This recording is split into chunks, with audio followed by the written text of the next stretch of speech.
Good evening, you're watching Bizweek with me, Winston Mavor, and this evening we will be looking at issues to do with nuclear energy development.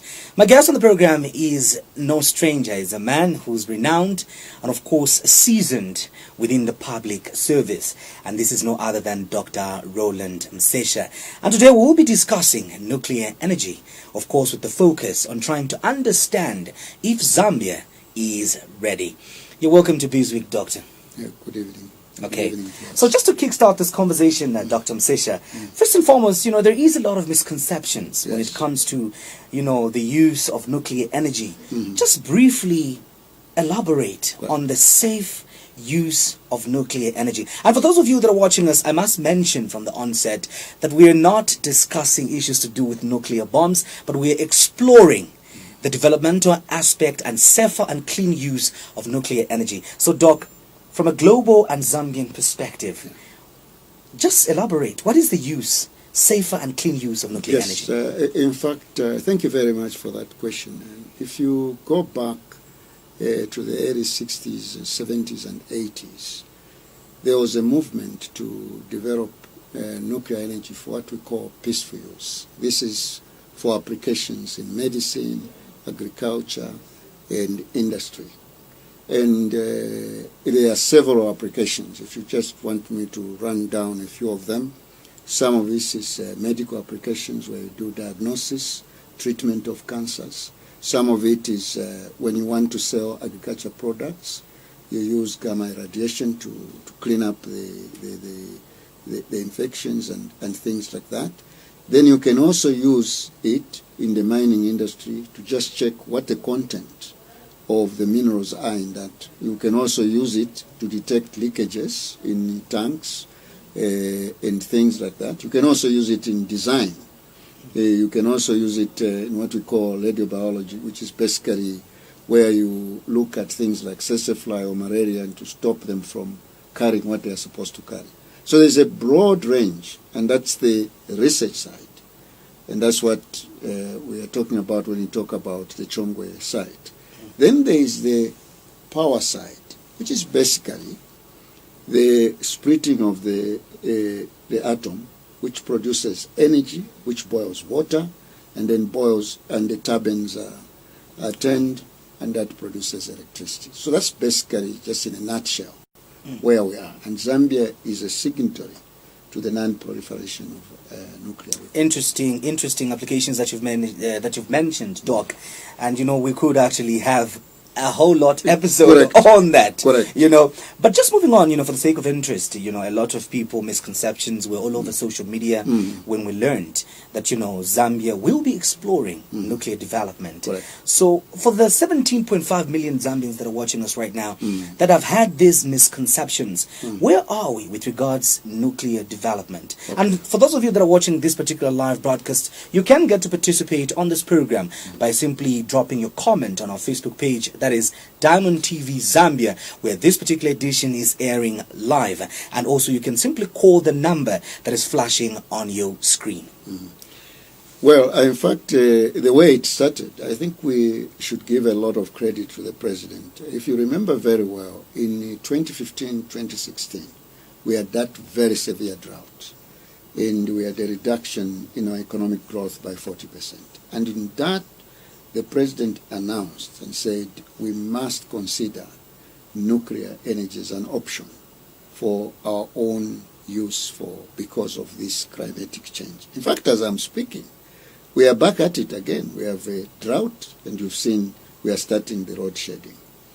Now, immediately he said that he issued an instruction to us as people in government. We took an immediate decision that we were going to do several things. One, begin to set up what we are calling the Zambia Nuclear Research Center, the one that we are supposed to put in Chongwe. In that particular facility is the one I was talking about, those general applications that I was speaking about. In that one, where we have signed MOUs with our Russian colleagues to help us both in the training of people. As I'm speaking now, there are about 80 students in Russia in the age range below 20 years who are coming up to help us with this. Then we have also done, as I'm speaking now, there is a nuclear bill that is pending to go through cabinet to parliament to make sure that in the end we have a very robust, the president insists that we must meet the IAEA international standards, which means essentially safety is at the topmost. So we've done those particular, there's an agreement with radiation protection authority here with their Russian counterparts. There are a number of other protocols also we are doing at the same time. As I'm speaking, we've also managed to do almost a 200 years plan for the research reactor, the center, and the nuclear power plant. Okay. Doc, in a bid just to clarify, public curiosity, yes, and perhaps, correct this misconception, a lot of news that circulated on social media was that, government is planning to construct a nuclear, power plant, that would produce bombs and it would explode, and the experts popped up from everywhere, who were giving their opinions on this particular subject. Correct. So, with regards that, where exactly are we? Are we building a power plant, or are we setting up a research center, as you mentioned? Correct. And perhaps what is the difference? The difference is basically a research center is basically a very simple, has a very simple research reactor. In fact, if you are talking in terms of the amount of energy used in a research center, you are talking about anything between 10 megawatts to about 20 megawatts, which is less than what even Lusaka consumes. When you are talking about a nuclear power plant, however, you are talking about something up to 1.2 gigawatts, which is 1,200 megawatts per unit. In normally, there are very clear standards, especially that the nuclear power plant that we are likely to go through requires water for cooling. You cannot put that nuclear power plant in a place, one, where there is no water. Definitely, Chongwe doesn't have the kind of water that you would need to cool that facility. So there, what we are going to put there is a research and education facility. The nuclear power plant, however, there are steps we have to follow that IAEA set up. We have to look at whether there are earthquakes, the levers are variable, how far is it from the grid, how far is it from the level line, because some of the equipment has to be brought by rail. And this is why, and again, as I keep on saying, that we really need to commend the president on this, because to get to the nuclear power plant, we need about 10 to 15 years to prepare, which is just to put in the necessary institutional arrangement, the capacity, the people that we need to train. That's why it can't be, for example, in Thousand Province, because there are no levers there that are really running properly. It can't be in a Central Province. We have a challenge in levers here. If you really think about it, you are left only with Northwestern and Luapula, Muchinga, and a bit of Eastern Province. So basically, we must always separate in our minds. What we are putting at Chongwe is a center for nuclear research and technology. What we'll be putting elsewhere to develop our capacity for electricity, because as you know, we have a challenge with energy in this country. So those two things must be separated. And even the standards, when you look at the approaches IAEA has put in place, they are more stringent for the nuclear power plant than they are for the research reactor. Yes. Okay. Talking about energy, Dr. Msesha, something really comes to mind, which is very, relatable and closer to the hearts of so many people. At the moment, we're having generation challenges, Correct. Bordering on the cost, and not only the cost, but capacity. Correct. To be able to meet the domestic demand. Correct. Even before we think commercial. Correct. So would nuclear energy, be a solution to this particular challenge? In fact, again, this is where, if you look at the announcement the president made, you will see that he had also included solar, the other renewable. Now, we are not bringing nuclear to replace other energies. we are bringing in nuclear to be part of what is called the energy mix. Now, here is the difference. If we put up 2 units to start with, that will give you 2,400 megawatts.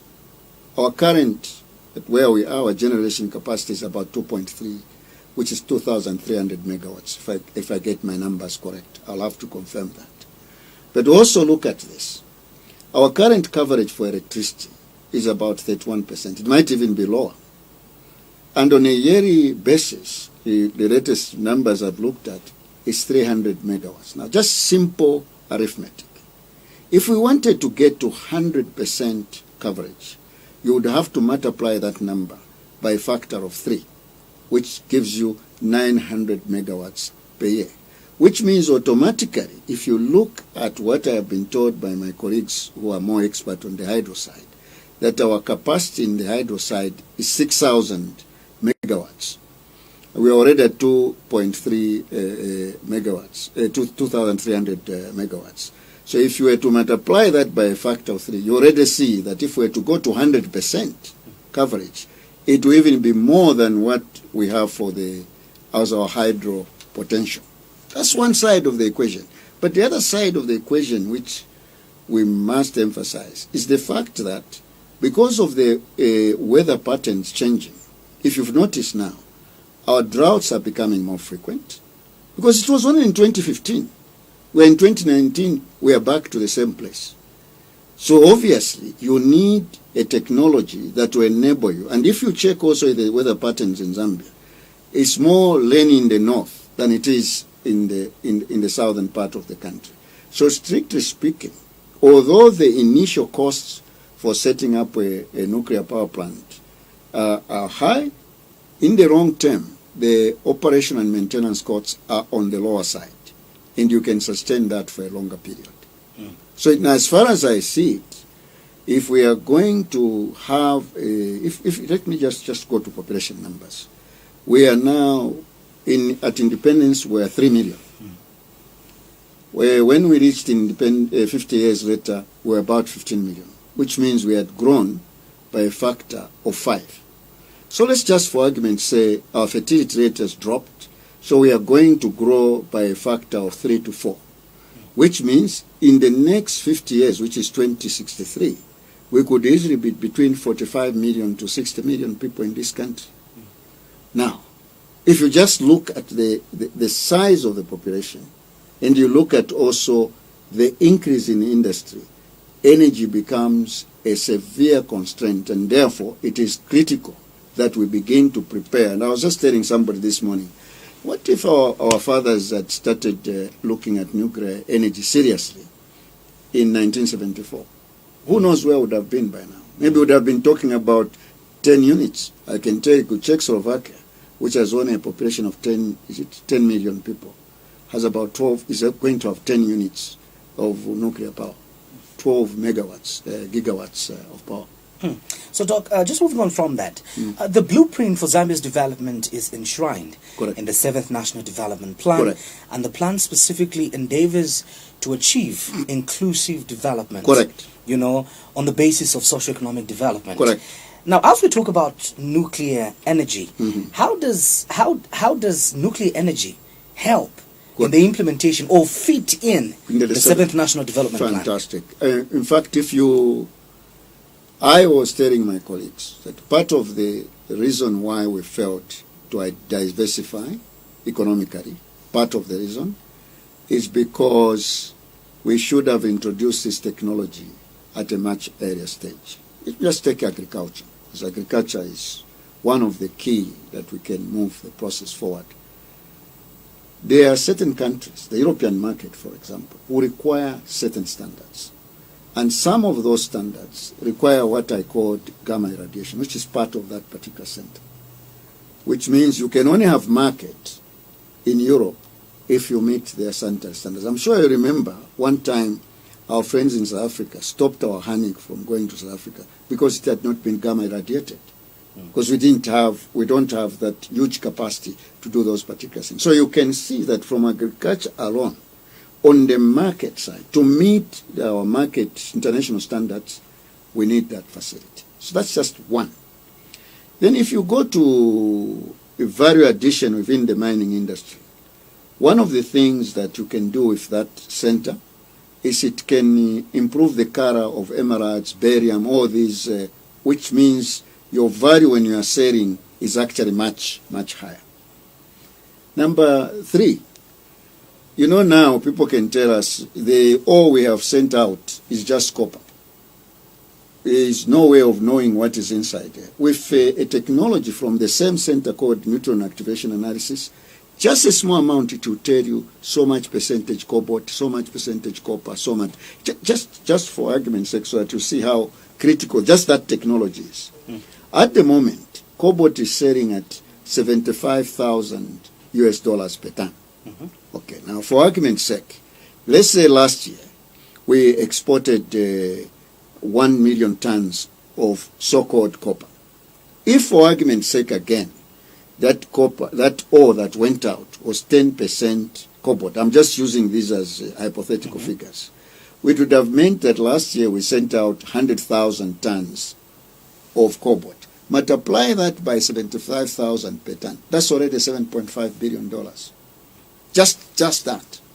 Okay, so that's one of the things that you would want to talk about. Then there is the issue of cancer drugs. That center will produce cancer drugs. That means we'll sell those cancer drugs, but we'll also be able to treat our own patients here.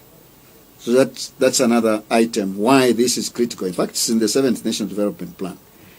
Then you go to the question of design of things. There's a material science lab in that complex that will look at design for chips in the computers, chips in the cell phone, and all those particular kind of things. But the other bit that is very interesting, now, Tazama pipeline, you know, is 2,000 kilometers about. If you were to check the way they inspect where the leakages are, I'm sure they are doing it physically. With isotopes, which are produced at the same center, you just pass those isotopes into the pipeline. Then you send a helicopter with a counter. It will be able to locate with GPS technology that this is exactly where the leakage is. So people can come and repair that particular on the very spot. Now as it is, you know, every time we have to shut down in Delhi to do inspection works, and part of it is checking leakages. I think somebody told me that it takes us anywhere about 30 days. With that technology, it shouldn't take us a week. Now, just think about the downturn and the bringing back into focus and making things work as quickly as possible. So that's one side. Then there is the issue of tourism. That center, you will attract scientists from all over the world to come and work in that. You call that education tourism. Then there is also the health tourism, because you will be able to, as I'm speaking now, our own cancer hospital is attracting outsiders to come for that treatment. Now, if we start producing our own and all the rest of it, you can see where this leads to. So clearly, it is technology and science is very good for the transformation of the country, beyond even the 7th National Development Plan. Yeah. One of the things that I'd like to find out, Dork, apart from receiving help, and assistance, collaboration from the Russians, you did attend the 2019 Expo in Russia, Sochi, and there were quite several countries. Some are at the stage where we are, others a little bit advanced from us. But what are some of the lessons in terms of collaborations are we currently engaged in as a country that could play a critical role in the achievement of our nuclear aspirations and goals? Fantastic. In fact, one of the good things that IAEA does is they organize a lot of training for all of us. And those are used as platforms for exchange. There is also, when we're in Sochi, people inviting us to say, look, we probably are doing better in this area. Can you come over and see? Or we would like to come over to Zambia and see what you are doing. Because this is one industry. There's even a convention where we will have to ascend to where, if we have a problem, everybody in the world who is in this industry has to help us. So this is one industry where, in fact, before we even go very far, part of the IAEA requirements will be to talk to our neighbors to make sure that they are comfortable with what we're doing. We wouldn't want these facilities to only be for Zambians. It would want the facility to lift the whole of the SADC region, and if possible, the whole of the continent of Africa. Because in the end, if we all do properly, that is very good for us. So clearly, it's good for exchange of ideas, it's good for training, it's good for even exchanging experts to come and help us. Because in any case, if you really think about it, I went to a similar facility like the one we're trying to in Chongwe, in Russia. I think it's about 12,000 scientists that work there from outside and inside. Now, our total number of scientists is less than 1,000. So really, strictly speaking, we should already be thinking about which university should we collaborate with, so that when they're having their sabbaticals, they can come and work with our own people to build their capacity. The other thing, Doc, is that, under the Paris Agreement, to which Zambia is party, to, each country, there is a requirement that is, put on each country to ensure that the effects of greenhouse emission, indeed are monitored or mitigated. So under the nuclear program that you are working hard to achieve and put in place, how do we factor in this particular critical agreement? In fact, it's very interesting because nuclear, at the moment, apart from meet our targets of emissions, if we went the nuclear route, provided we take into account the safety concerns that you spoke about.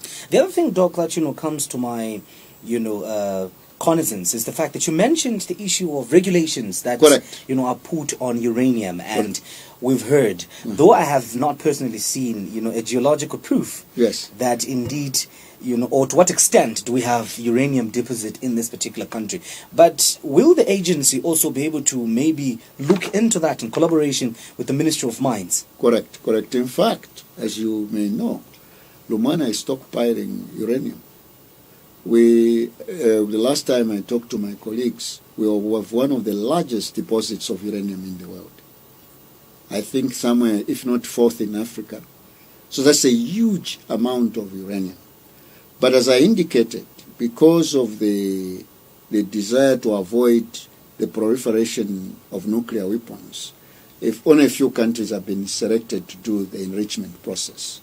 One of the strategies in the long term, if we were to get verified, is to find a collaborator after we've done our policy frameworks and the rest of it, who could help us, who are permitted to do the enrichment. We can do the exploration and the mining, but the enrichment is definitely because of the non-proliferation treaties of which we are signatory to. We can't go that far.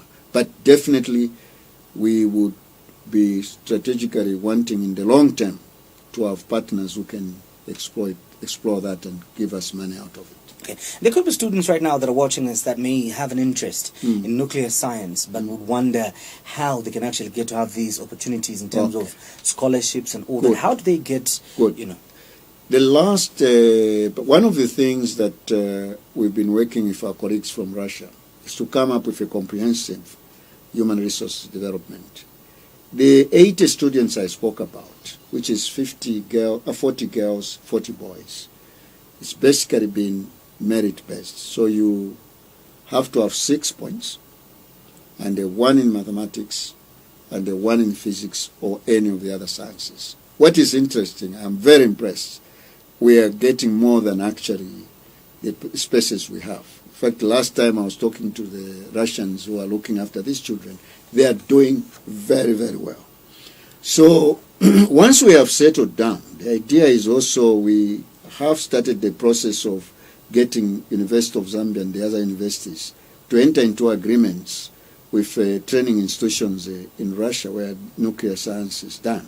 Because there is still some trainers even in our place to increase that particular arrangement.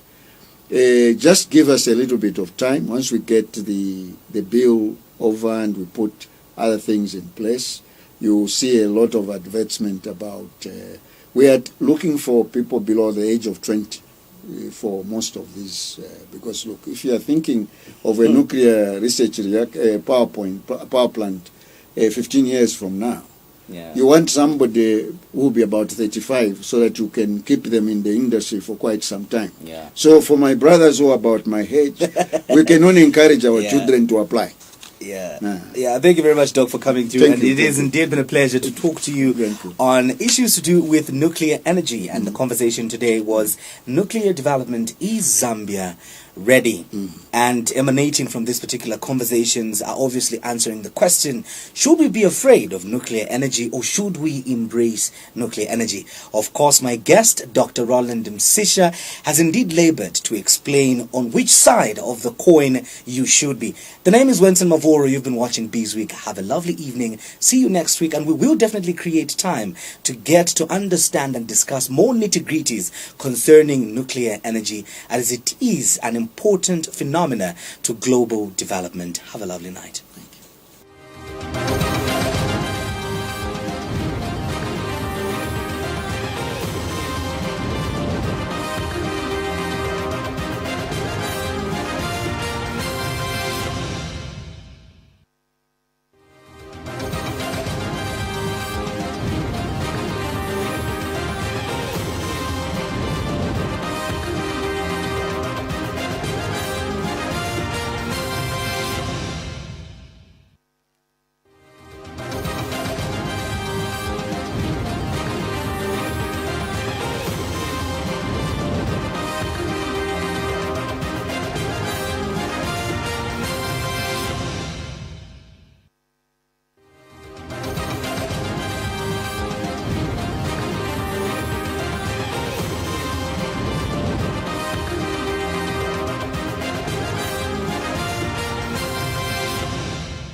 Diamond TV, television reinvented. Okay, Mommy, you know what? I hope you're not making that juice again. Because it's boring. Mom has a solution. Pulpy juice. It's non-carbonated. It's made from real fruit. It's puppy juice. What are the cars saying? Let your grandpa walk you through the farm. Hey! This is gonna be so much fun. And on this farm we have plenty of cows. Wow! This is where the milkshake comes from. This is how we do it. This is how we make it. We heat it up and cool it down. A little bit of flavor, chocolate and vanilla, strawberry and banana. So now you know the milky recipe. Savor the flavor, be happy as can be. Tell me now, how do you like it? This is how we make milky.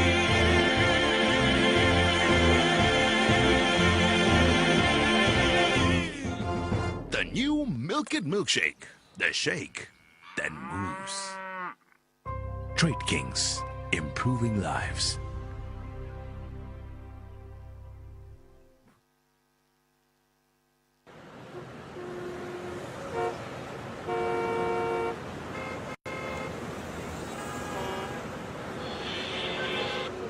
There's a new crunch in town. Of course, no one that makes you frown. Just listen to the sound and spread the word around. Yeah, then give us it. Nunca moins pasa balancer. Then you crunch it down as papas, yeah. Do the munching, enjoy the crunch. You do it with the papas, yeah. Shit down when I we know. You do it with the papas, yeah. Do the munching, enjoy the crunch. Papa's Corn Chips, available now in 3 flavors: tomato, cheese, and barbecue. Only from Yo-Yo Fun Snacks. Member of Trade Kings Group. Shopro brings to you a music concert in 2019. It's the Together as One music concert at the Mulungushi International Conference Center on the 7th of June 2019, 18 hours to 06 hours. 50 kwacha gallery and 100 kwacha ground floor, featuring artists include Kings Malembe Malembe, Matthew Zungosa, These Preachers, Dr. Towera Nyerongo, Jose with the song Ukuboko. Also featuring Francis with the song Mungwingwi, St. Mary's Choir, Matero Parish, St. Paul's UCZ, Collins with the song Namona, Jasper C's SDA. Get your tickets from all CompuTickets in all ShopRite stores. For more information, call 0977-210-769. ShopRo, entering new dimension of greater arts.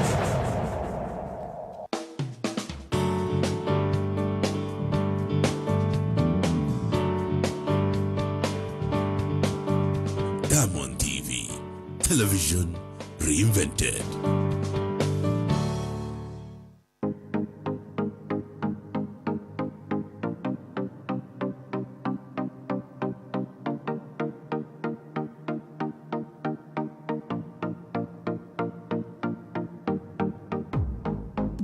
Iris Kaingu is a Zambian socialite and media influencer. She is the daughter of the former Minister of Education, Dr. Michael Kaingu.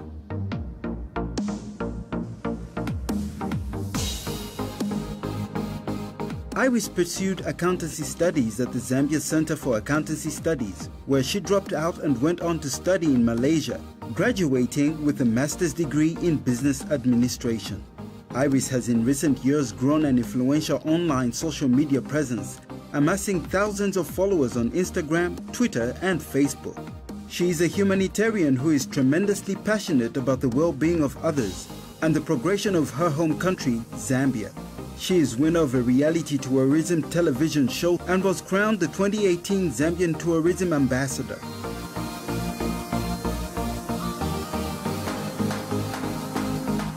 Iris is also a business owner, running her own radio station in the southern province town of Choma in Zambia. Personality 120 brought to you by Bifita Pink Jean.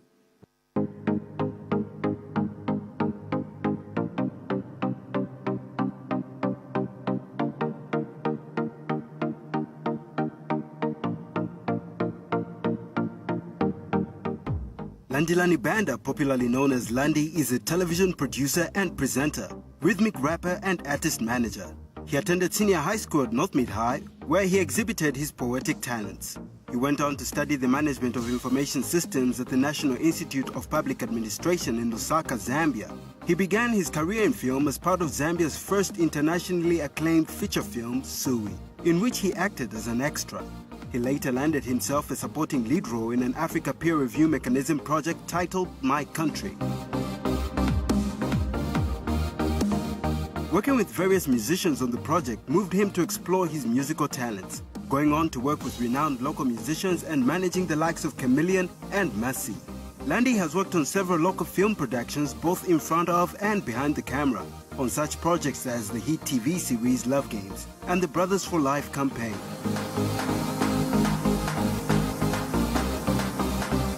Landy has never released his music but continues to work on his musical project, saying a day is soon coming when the world will bid him ear. Until then, he continues to refine his art form, creating content for television and presenting TV programs.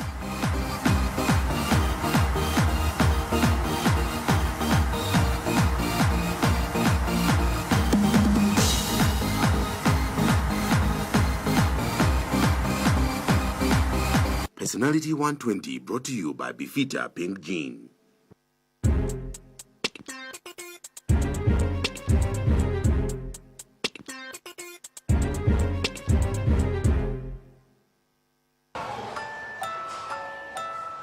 Katie, look at your daughter. She's full of energy, she's running up and down, and she's cute. Those are the essential micronutrients at work. Micro what? You know, ions, minerals, zinc, and vitamins. And calcium for growth. My little carrots won't even sit down until it's bedtime. You know, Katie and I have been feeding our babies with Delight cereal for many years now. And they've grown. Indeed, I remember back then when I started with Ma, and now Angelina is so hooked onto Delight.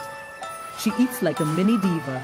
For many years now, more and more mums have now become happy Delight mums, with over 150 million feeds to date.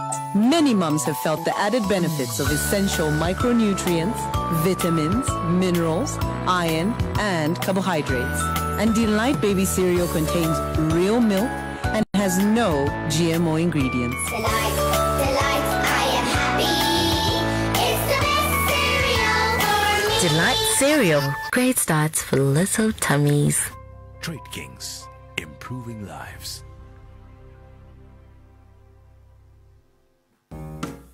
Okay, Mommy, you know what? I hope you're not making that juice again. Because it's boring. Mom has a solution. Healthy juice. It's non-carbonated. It's made from real fruit. It's puppy juice. I don't care. I don't care. I don't care. I don't care if they know the truth about how much I care for you. I don't care. I don't care. I don't care. There's nothing I wouldn't do. Show some love to your fabrics with Boom Bubble Plus washing powder with powerful dirt-fighting enzymes and special color protection. Whiter whites and brighter colors. Fabrics love Boom. Brahma Fitness Center. It's discounts all the way. 15% off. Terms and conditions apply. We offer the following services: wheel alignment, wheel balancing, nitrogen air, on-car disc scheming, tires of all sizes, ring, radios, vehicle tinting, air conditioning for all types of vehicles. We also offer vehicle servicing at a very good deal. You can find us at corner of Bama Road and 7th Street, Kabwata, Lusaka, Zambia. For more info, call 0966 873 646 or 0955 873 646 or 0977 747 454. Bama Fitness Center. Ideal for all your vehicle needs.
Oh, so crunchy. Can I have a taste? Just a little taste. I can write you symphonies. I'm the best. No! Give me a little, just for today. I will give you pretty flowers every day. Oh, man, life.